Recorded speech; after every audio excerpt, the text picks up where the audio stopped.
제가 신학교를 졸업하던 날이 아직도 또렷하게 기억납니다.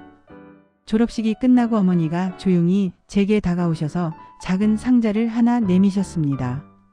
열어보니 금목걸이였습니다. 펜던트에는 한자로 4글자가 새겨져 있었는데 믿을신 바랄망 사랑해 그리고 참을 인이었습니다. 믿음과 소망과 사랑 그리고 인내. 어머니는 목에 직접 걸어주시며 이렇게 말씀하셨습니다. 목사는 무엇보다도 참을 줄 알아야 한다. 저는 어릴 때부터 목사의 아들로 자라면서 늘 참아라, 한 번 더 참고 넘어가라라는 말을 듣고 컸습니다. 그래서인지 스스로를 꽤 잘 참는 사람이라고 생각했습니다. 감정이 폭발해서 화를 내본 기억도 거의 없었고 누군가를 크게 꾸짖어야 할 때도 감정적으로 터뜨리기보다는 계산하고 판단하고 나름대로 전략적으로 말한다고 여겼습니다. 그래서 목회를 하면서 이 부분만큼은 나는 꽤 성숙한 사람이라고 자신하고 있었습니다. 그런데 어느 날 장로님들과 회의를 하던 중 한 장로님이 조심스럽게 이런 말씀을 하셨습니다. 목사님, 화를 조금만 줄이시면 좋겠습니다. 그 순간 마음속에서 뜨거운 감정이 확 올라왔습니다. 내가 언제 화를 냈다고 저런 말씀을 하시지? 저는 바로 물었습니다. 장로님, 제가 언제 화를 냈습니까? 그러자 그 장로님이 이렇게 대답하셨습니다. 목사님은 소리를 지르거나 언성을 높이지는 않으세요. 그런데 얼굴에 다 써 있습니다. 표정만 봐도 지금 화가 났다는 게 느껴집니다. 그 말을 듣는 순간 머리를 한 대 맞은 것처럼 멍해졌습니다. 나는 화를 잘 참고 산다고 생각했는데 내 마음속 분노가 이미 얼굴과 분위기를 통해 주변 사람들에게 전달되고 있었던 겁니다. 저는 웃으며 이렇게 말했습니다. 그게 제 한계입니다. 얼굴 표정까지 숨길 만큼 인격이 성숙한 사람은 아직 아닙니다. 그래도 참고는 삽니다. 이 경험 이후로 저는 분노라는 감정을 다시 생각하게 되었습니다. 사실 우리는 화가 나는 것 자체를 죄처럼 여기는 경향이 있습니다. 하지만 성경은 조금 다르게 말합니다. 분을 내어도 죄를 짓지 말라. 화가 나는 감정은 인간에게 매우 자연스러운 정서 반응입니다. 문제는 화가 나는 것이 아니라 그 화를 조절하지 못하고 분노로 폭발시키는 데 있습니다. 요즘 세상을 보면 주변에 분노가 참 많습니다. 특히 코로나 이후로 사람들의 마음은 더 예민해졌고 작은 일에도 쉽게 폭발합니다. 그 중에서도 사람을 가장 화나게 만드는 감정은 불공평하다는 느낌입니다. 남과 비교했을 때 내가 손해보고 있다고 느끼는 순간 마음속에서 분노가 빠르게 자라납니다. 그런데 곰곰이 생각해보면 화를 내고 나서 진짜로 행복해지는 사람은 거의 없습니다. 대부분 후회가 남습니다. 말로 상처를 주고 관계를 깨뜨리고 스스로도 마음이 무거워집니다. 그래서 성경은 분노를 매우 조심해야 할 감정으로 다루고 있습니다. 어떤 말씀은 분노를 죄의 문 앞에 엎드린 위험한 존재로 표현하기도 합니다. 분노는 늘 우리 가까이에 있지만 우리가 그것을 다스리지 못할 때 삶을 무너뜨립니다. 저는 목회자로서 이런 생각을 자주 합니다. 교인들이 목회자에게 가장 실망하는 순간은 언제일까? 물론 윤리적인 큰 실수도 있겠지만 일상의 모습 속에서 화를 조절하지 못하는 모습이 반복된다면 그 신뢰는 빠르게 무너질 수밖에 없습니다. 그래서 젊은 목회자들에게 종종 이렇게 말합니다.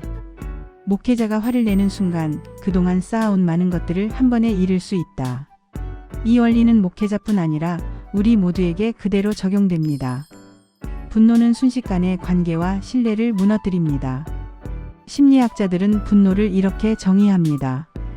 내가 부당한 대우를 받았다고 느낄 때 마음속에서 일어나는 강한 정서 반응. 여기서 중요한 단어는 정서 반응입니다. 화는 의지가 아니라 감정입니다. 누구에게나 자연스럽게 찾아옵니다.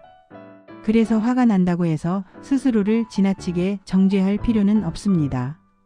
다만 그 감정을 어떻게 다루느냐가 우리의 인격과 삶을 결정합니다. 그렇다면 우리는 분노를 어떻게 다스릴 수 있을까요? 저는 하나님을 믿는 사람들이 이 부분에서 아주 강력한 도움을 받을 수 있다고 믿습니다. 예수님은 우리에게 보혜사 성령을 보내주시겠다고 약속하셨습니다.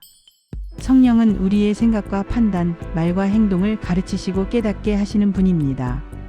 같은 상황 속에서도 지금 화를 내야 할지, 멈춰야 할지, 어떤 말이 옳은지 분별할 수 있도록 도와주십니다. 물론 예수를 믿는다고 해서 화가 아예 안 생기는 것은 아닙니다. 믿는 사람이나 믿지 않는 사람이나 분노라는 감정은 똑같이 올라옵니다.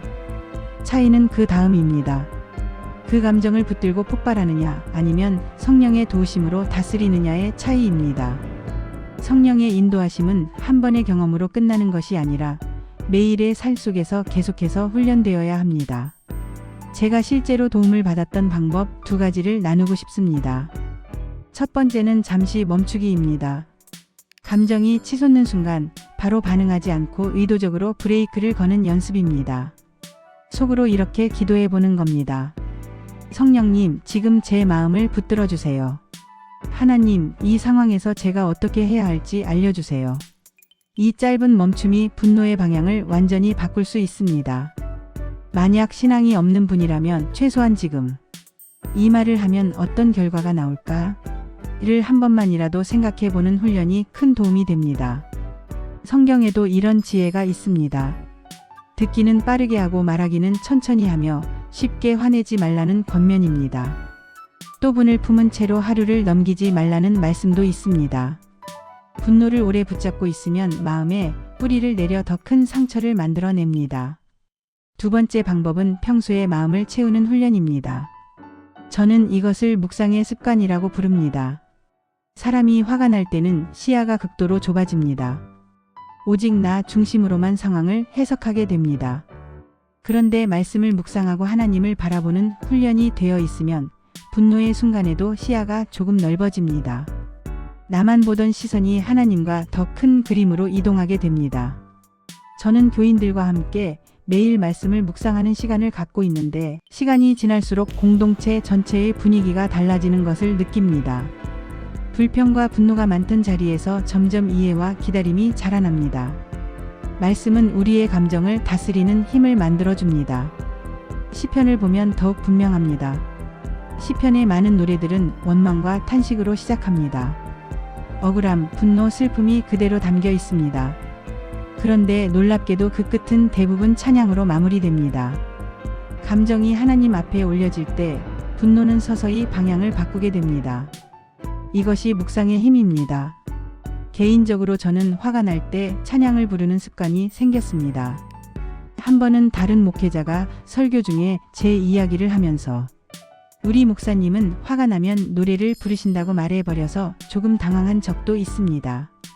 그래서 다시 설명했습니다. 저는 화가 날 때만 찬양하는 게 아니라 기쁠 때도 찬양합니다. 그런데 분노의 순간에 찬양을 부르면 마음이 빠르게 정리되는 것을 실제로 경험합니다. 화가 나는 것은 죄가 아닙니다. 그러나 그 감정을 방치하면 죄로 흘러갈 수 있습니다. 그래서 우리는 분노를 다스리는 훈련을 해야 합니다.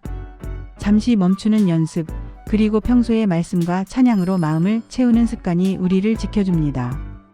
오늘도 혹시 마음속에 화가 쌓여 있는 분이 있다면 스스로를 정죄하기보다 그 감정을 하나님 앞에 솔직히 올려보시기 바랍니다. 그리고 잠시 멈추어 도움을 구하고 말씀으로 마음을 다시 채워보십시오. 분노는 통제할 수 없는 괴물이 아니라 다스릴 수 있는 감정입니다. 그 훈련이 쌓일수록 우리의 삶과 관계는 훨씬 더 건강해질 것입니다.